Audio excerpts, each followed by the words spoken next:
Throughout the ages, architects and engineers have designed and built the great structures that have made our world and withstood the test of time. Hi, I'm Ed Asner. Welcome to Architects and Engineers. Let's look now at modern steel frame buildings. This is the Empire State Building, a marvel of modern architecture. It was built to last. Architects and engineers of today use computers to design and engineer buildings that will endure the forces of nature, such as earthquakes, fires, and hurricanes. This modern skyscraper was also built to last.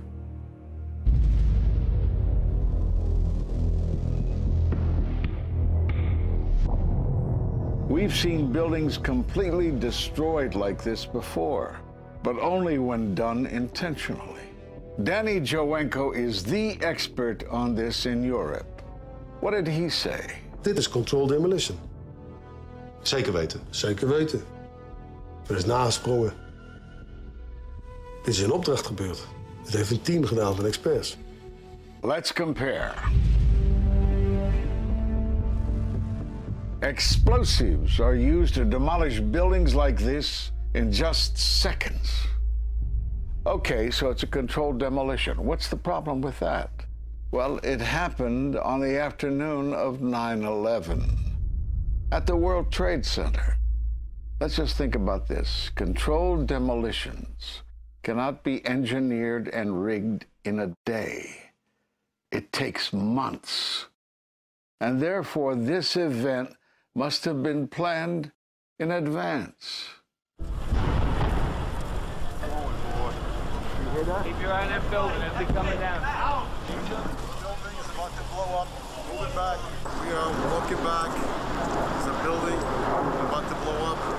Did they actually use the word brought down, and who was it that was telling you this? The fire department, and they did use the word, we're going to have to bring it down. And these people heard explosions. We heard this sound that sounded like a clap of thunder. It looked like there was a shock wave ripping through the building, and the windows all busted out. About a second later, the bottom floor caves out. The building followed after that. He takes his hand off, and you hear 3, 2, 1, and it was boom, boom, boom, boom, boom. And these reporters recognized it as a controlled demolition. And I turned in time to see what looked like a skyscraper implosion. It looked like it had been done by a demolition crew. The whole thing just collapsing down on itself. For the third time today, it's reminiscent of those pictures we've all seen too much on television before, when a building was deliberately destroyed by well-placed dynamite to knock it down. It was almost as if it were a planned implosion. It just pancaked. So what's the problem if this was a planned demolition? Well, we are told by government agencies that this building came down as a result of normal office fires.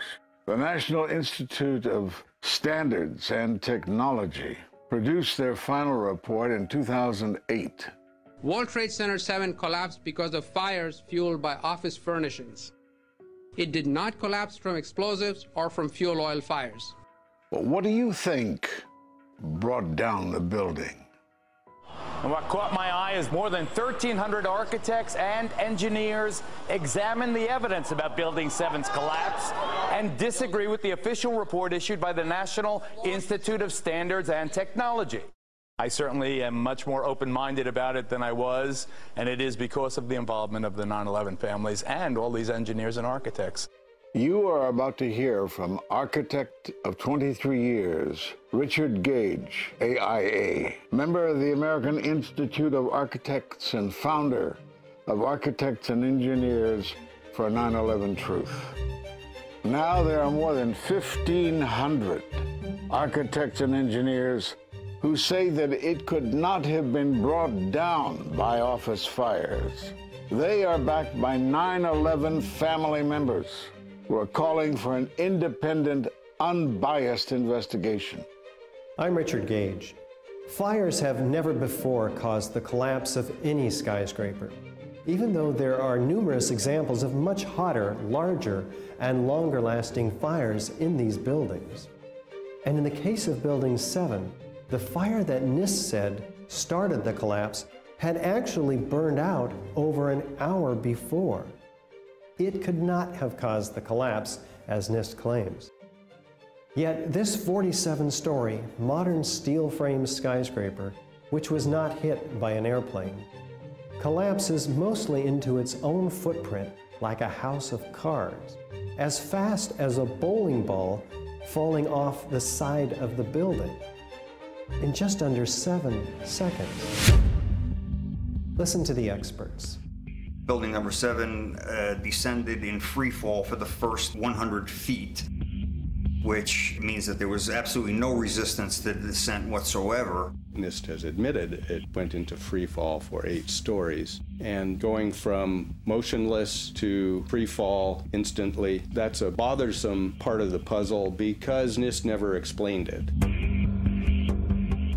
We've got a building that came down in its own footprint, so all of the columns really needed to be severed at the same time in order for that structure to fall the way that we saw. The symmetry is the smoking gun. The whole building completely comes down in one continuous motion. There couldn't have been any structural resistance. According to NIST, the failure occurred at column 79 on level 12. They're talking about a single columnar collapse or failure that resulted in a total collapse of the building. It is possible that you could have a local failure as a result of a connection failing. But the likelihood of that failure dragging the entire building in such a fashion that all the columns would fail at the same time is an impossibility. Impossibility? Yes. What I saw, it was a classic implosion. The center of the core, the penthouse area, starts to move first, and then the building follows along with it. I'd like to know why NIST excluded the document from FEMA in Appendix C that documented the evidence of melting steel. Why is this forensic evidence not being included in the report? In an office fire, you cannot generate enough heat to melt steel. And yet we have evidence of molten iron. R.J. Lee Company, USGS, and Dr. Stephen Jones's work, all three separately found these microspheres. In the dust, we found what we characterize as unreacted thermitic material in the shape of some very tiny red-gray chips, which have different properties, and in the reaction they produce molten iron, which is the prime indication of a thermitic reaction. And such a reaction can be used to destroy steel structures.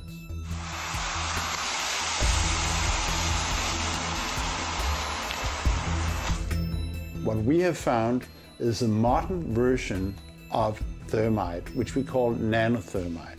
There were these iron microspheres present in all of the dust samples that needed to have been formed in extremely high temperatures. I've independently seen thermitic activity within 2 separate independent samples of World Trade Center dust. My contention, based on finding thermite residue in the dust, is that it happened before. It didn't happen after in the fires that ensued in the rubble pile afterwards. All the characteristics of the microspheres tell me that thermite was involved in melting those steel beams. So thermite, if it was present at the World Trade Center and created this molten metal that so many witnesses and photographic evidence shows, would also explain the fact that the fires could not be put out at Ground Zero. The only thing that is consistent with all of the evidence that we have that could cause such a thing is the use of thermite to cut through the steel. You'd get down below and you'd see molten steel running down the channel rails. Like you're in a foundry. Yeah. Like lava. Like it was lava. From a volcano. Well, the manual gets into thermite, and if it says if you have melted steel or concrete, which we had on 9/11. We should test for it. It's this fused element of steel, molten steel and concrete and all of these things all fused by the heat into one single element.